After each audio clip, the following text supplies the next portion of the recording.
To be 100% clear, this is about the 98 anime film, not the more recent one, or any of the other Ghost in the Shell works.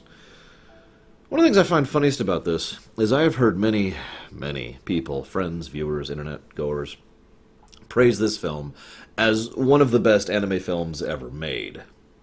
I'm not saying that's true or not. Don't worry, I'm not going to try to drop a bombshell on you. But what I find amusing about it is apparently this film really didn't do well in the box office. Now, it made back its money when it got to the home market, and of course is considered a classic, but this is just yet another example. I swear the more fiction I consume, the more examples of Princess Bride effect I keep seeing. And for those of you not aware of that, it's the idea that something is good, but isn't recognized as good initially, and thus is a financial failure. And then, over time, people are like, oh, hey, this is actually good. Hence, Princess Bride effect. Two things I want to comment on before I get into the movie proper. First of all, the animation is a little unusual in this one. I do like the use of the blinking thing. That's actually a really nice touch. It's something I've commented on in a couple of other points of fiction as well. We are so accustomed to seeing people blink that someone who just doesn't blink and just looks at you with unblinking eyes is something that starts to grab your attention. It's just, whoa, what the hell? And that actually was a nice touch to help flesh out the Major and a couple other characters as well. Of course, then there's Bato, which I hope I'm pronouncing right. They don't say the name all that often in the film, and I suck at everything. But the point being, he, of course, doesn't even have the normal eyes to use, so that's a nice thing. But he is, of course, voiced by Richard Epcar. I like Richard Epcar. He's awesome. Funny story, though. One time I was sitting down playing Kingdom Hearts 2 for the first time, and several of my friends were in the room with me because we were like, oh, God, this game's going to be awesome. This is, back in the day, obviously. And we fired it up, and Richard Epcar starts voicing Ansem, the Seeker of Darkness, and someone's like, that's Bato! I'm like, who? Because I had no idea who I was talking about. I just thought that was very funny. One of the things I like most about this film is, and Ghost in the Shell in general, is it approaches its setting as if it's an actual believable setting, and it bothers to put the time and attention into detail into making things make sense. Now, I thought about jotting down a whole bunch of examples of this, but ultimately I just want to tell you the general concept of what I'm talking about. Too often in fiction, and this is something we all just kind of get used to, I think, but it's becoming more and more prevalent the more I do this job. Too often in fiction, there's something where it's like, here's this technology, and they don't really use it right, or they don't use it properly, or they only use it once, right? It's such a common thing in fiction, especially science fiction. But to see it here, it looks like they sat down and thought, okay, so we have cybernetic body parts and new tech, and of course we've got the ability to hack into people's brains. Okay, that's all cool. Now how do we use that, right?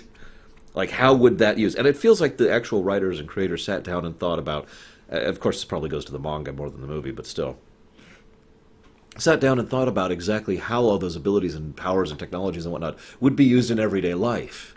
Because this feels like a setting which is more down-to-earth, believable, and normal. Yeah, sure, we have cybernetic brains, but whatever, that's just a Tuesday. I mean, that makes sense. That makes perfect sense. After all, to use an example right here, how often do you think about having your phone like this, right? How often do you think about wireless internet? How often do you think about, all the advances we have that we just use on a daily basis and just kind of consider normal? Too often fiction doesn't do that. Instead, it uses it once and not to the logical conclusion of the extent to which the technology could be used. That added an amazing layer of believability to the setting for me. I also was thinking about how I would classify this film, and I would do it in two parts. The second part is more relevant later, but the first part starts off right off the bat. It's a political intrigue story, because a lot of what's going on here is outside of the human element, is mostly about the politics between Section 9 and Section 6, and their interactions both with each other and the foreign minister and the nearby Republic of Gavel, I believe is what they called it. And all that. It's good stuff. I'm not going to detail and bore you with it, but it's good stuff, and it kept me engaged, because what we have basically is three parts to this movie. We have action, we have character, and we have politics. And that's good stuff. I'm with that. But I do think the talky sections were a bit too much. This is probably my biggest complaint outside of the obvious one when it comes to this film. Now, I know what you're thinking. Oh, Laura, you just wanted super action set piece. No, I really don't. First of all, I enjoy a good action scene as much as anyone else. But an action scene can't be an action scene. It has to be an action scene that serves a purpose other than action. At least that's my opinion. It doesn't. Cool is nice, but cool is not enough. In other words, action scenes that service the plot or showcase something or have interesting effects to them that exposit certain parts of the setting or the technology or whatever. That's what I want out of an action scene. And in fact, pardon me. Point in fact, one of the things that I appreciate about this film was how relatively little action it actually had throughout it. Instead, it was mostly just focusing on, what I usually consider to be the meat of a fictional work, the story, the characters, the dynamic, the setting, the plot, all that stuff, meat. That being said, there are a few scenes, most of them in fact, I believe all of them, now that I'm thinking about it, with the Major, where she just starts talking. And talking, and talking, and talking, and then finally things move forward. And it just felt a little bit coarse. In what is otherwise an excellently written script, those sections really always felt lacking to me, personally. And each one just kind of stood out. I imagine this was a deliberate approach, because what it feels like is an artistic thing rather than an in-character thing. So in other words, picture that instead of the Major saying it, imagine if the screen just kind of went grayscale for a minute, and you just hear a narrator just starts saying everything the Major's saying, and then we go back to the film. I wouldn't have even noticed a difference, other than the obvious things. It just felt like unusual. But anyways, moving on. I like the very idea of Section 9 and how they operate, the counterterrorism, pseudo-police, dealing with the cybernetic as well as the physical, and the need for both existing as well as the tool set that such an organization would require. As an aside, there's a lot of little bits of dialogue, I'd say a dozen or so bits throughout the movie, that help establish the methods they use and the counterproduction, or not the counterproduction, but the countermeasures they use and the checks and balances they use to make sure that they still operate properly. Just all sorts of little stuff. Believability. There's a whole lot of believability, a whole lot of brushstroke theory going on here. But what I like best is there's this bit where the Major exposits for a while in the talkie scene I just mentioned, talking about Togusa. God, I hope I'm pronouncing all these names right, by the way, because I'm going to fail miserably, I already know. I say Bato because that's what I hear my friends call him, and I say Togusa because I think that's how they called it in the film. They only say his name like twice. Anyways, I liked him as a character, first of all, but I also liked him as an inclusion into the concept of Section 9. So we've got the super cybernetic Major, we've got the partially augmented Heavy of Richard Epcar, Bato, and then we've got the human. And all three of these serve as a different function, a different set piece. It expands the toolkit of Section 9 in general, and the Major herself says as much to him, that we need as much variety as we can, otherwise we're just going to all fall into the same general type of echo chamberiness, basically. And that's cool, and I like that. I like that concept. Diversity and teamwork of differing points is something that I'm really big on in general. I also like Togusa because his whole scene where he just kind of... This is how much of a film geek I am. My favorite scene in this film, no joke, is actually when Togusa just sits down, and there's basically no dialogue. It's just him being like... And he looks over and he sees the two fancy cars. Now, as we find out later, what he's thinking is, they didn't drive those themselves. That's just not their style. So he decides to look into things. And he's like, all right, pull up the footage of these two people arriving. Okay, nothing unusual there. Hang on, those doors took a while to close. 3 full seconds longer than they should have. Give me an infrared. Okay. Give me the pressure sensor. And it was just a really great scene as he just kind of deduces his way through it, very logically, very in character, very in setting, and it all just made sense. And it just kind of showed his particular inclusion and why he is valuable to the team. Then, of course, they had to kind of sort of ruin that by then explaining everything he just did with the dialogue between him and the Major. But nevertheless, it was good stuff. There's another little tidbit, and I highlighted this on my notes here because this is actually one of the more interesting aspects of the film to me, and that's the way it presents the everyday life. How many of you guys have had to wait on a semi-regular occurrence? Now, let me explain what I mean by that. Waiting for a train, waiting for a bus, waiting for the trash people to come by, waiting for Amazon or UPS or whatever to deliver something, right? Now, I don't know about you guys, just to give you my personal thoughts on this, none of the things I just mentioned, and I've had to deal with all of those in my life, even recently, are super on time. In fact, it's so bad that, for example, if I were to have a game, like a physical cartridge game, like a PS4 game or a Switch game or whatever, that was being sent to me, mailed to me, the day it comes out, I usually schedule the premiere run for that game the day after, because I have no idea at what time that package is going to reach me. Because the variable point for when it could arrive is a matter of hours. And I imagine a lot of you have a similar experience, right?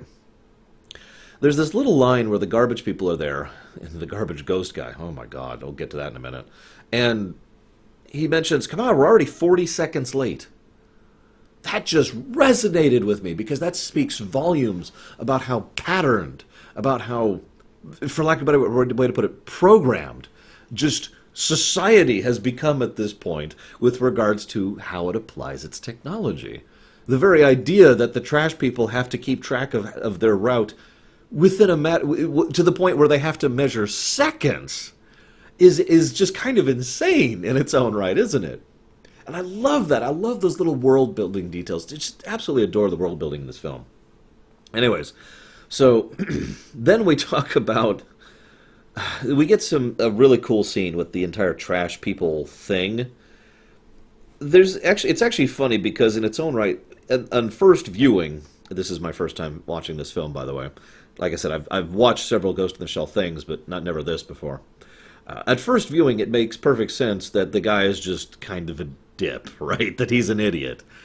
And you'll notice, though, that the photo he showed the guy never actually looks at the photo. That's a nice little touch. But anyways, so he's like, oh my god, what, the cops are on us? I've got to go warn that guy. And at first he just looks like he's a moron.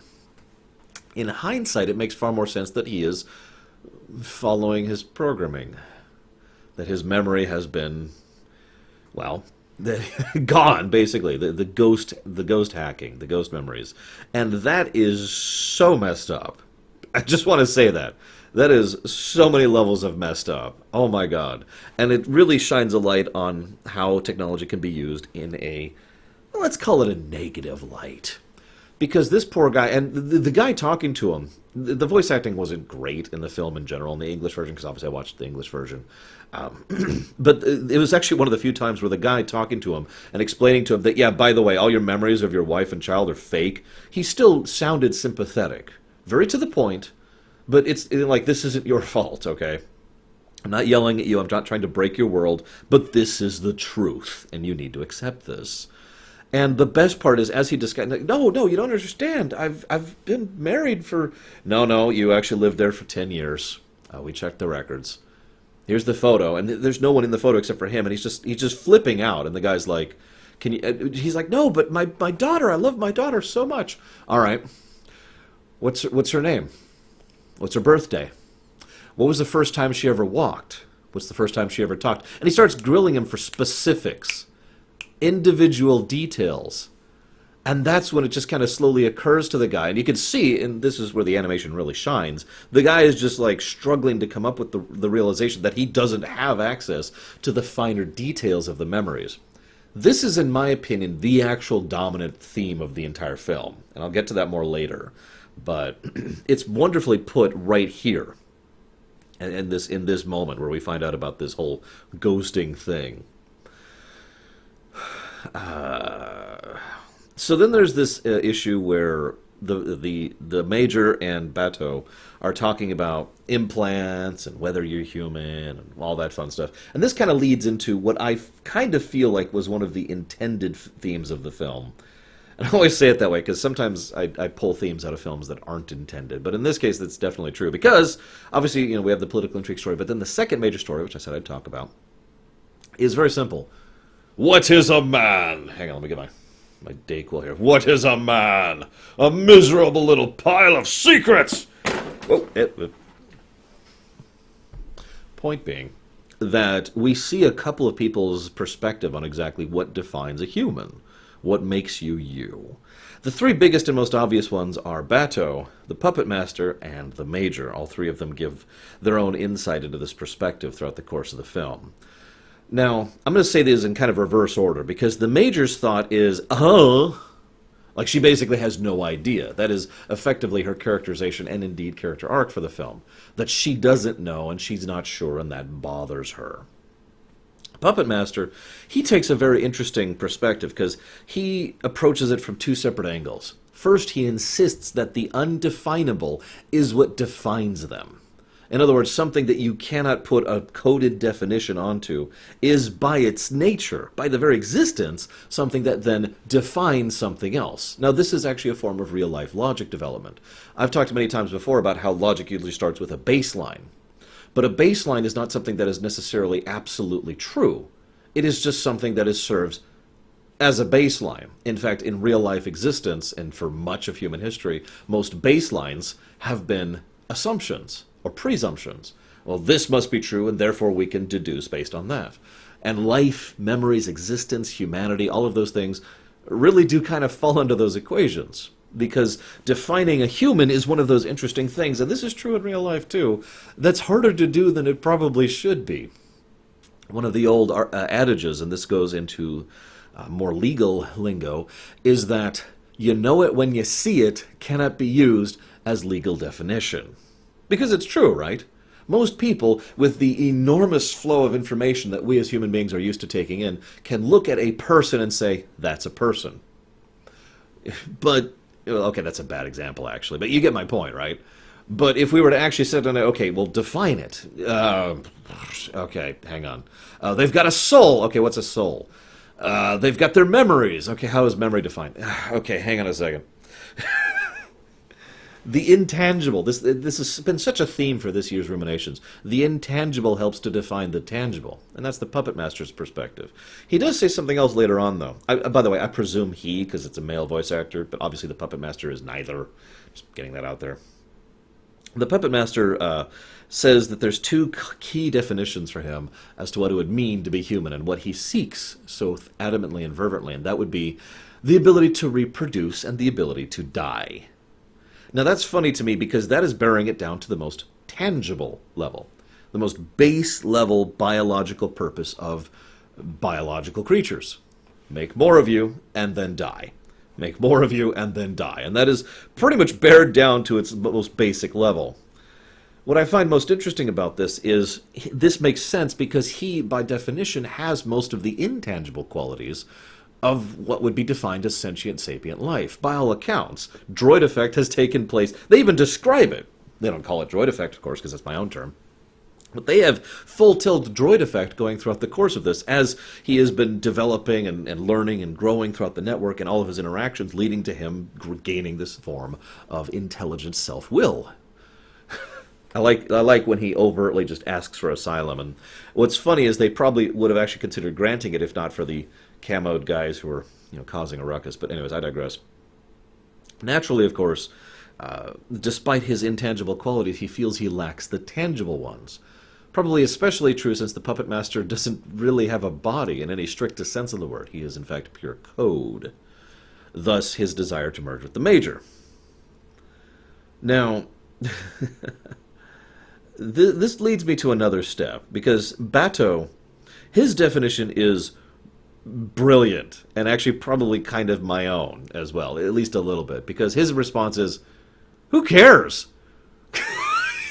And I love that. I love that. That's so human. It is so human to say, yeah, I mean, we could sit here and stare at our navels for a while and try to define this, but who cares? I got stuff to do. Let's go. Come on. Come on. Toss me a beer. I love that.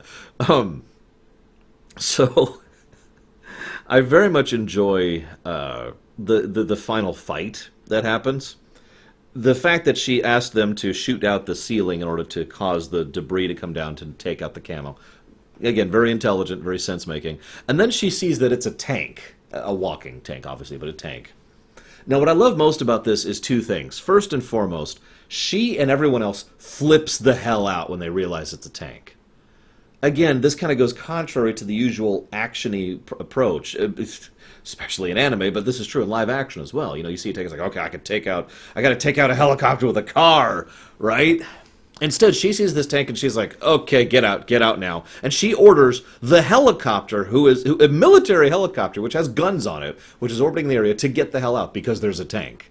I love how they approach this as if this is a truly deadly, serious thing, because it should be. It's a freaking tank. This is not Metal Gear Solid. Then, she basically goes after it anyways, and this is my favorite part, loses. She actually fails to take this thing down. Now, she does injure it a bit, and she certainly distracts it for long enough to Bato to come in with actual heavy guns, anti-materials equipment. That being said, I had to stop watching for parts of that section because blah. Anyways, that's all I'm going to say about that. And so, she and Puppet Master have their big heart-to-heart. And the two of them discuss the things. They decide to merge, and then Bato covers her head, and then recovers her head, and then shoves her head into a new body.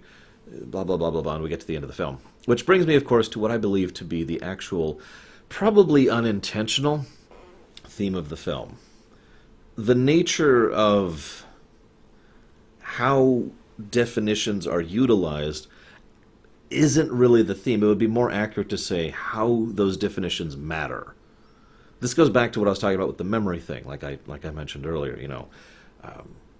It's so easy to look at all these surface details, but the surface details do not do the definitions themselves. Okay, let me start my sentence over here. I would say that the predominant film, possibly unintentional, predominant theme of the film, possibly unintentional, is that the surface details don't matter. Not really. It is the in-depth details. It's actually looking at the specifics. It's digging deeper than skin deep and trying to get to the actual specific no-reallys that help to add to the overall depth and complexity that is life. In other words, that life is not simple. Not just that life in existence, but life as the definition of a living being is not simple. It's not something you can define by saying, breeds and dies. But rather that there is so much more depth underneath that helps to actually really make something into a real, true, complex, living thing. And this details throughout the whole thing. This is why I brought your attention to it when it came to the memories, because the surface memories were not real. They were only surface memories. All of the details, the depth, the complexity were gone. He felt like he really loved his daughter, but when he actually was challenged on the matter, he couldn't back that up. I bet any single one of you right now who has someone you love, girlfriend, boyfriend, child, grandparents, mothers, parents, friends, brothers, sisters, whatever, I bet you could think of that person and thousands of different thoughts and feelings and memories flood you when you really think about that person. Because that's life. The complexity itself is arguably the definition of life.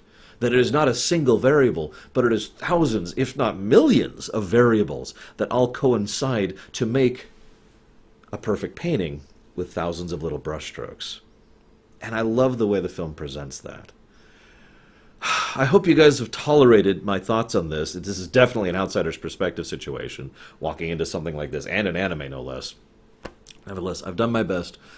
Sorry about the throat thing. That's why I've got the Dayquil right here. I'll see you next time, guys.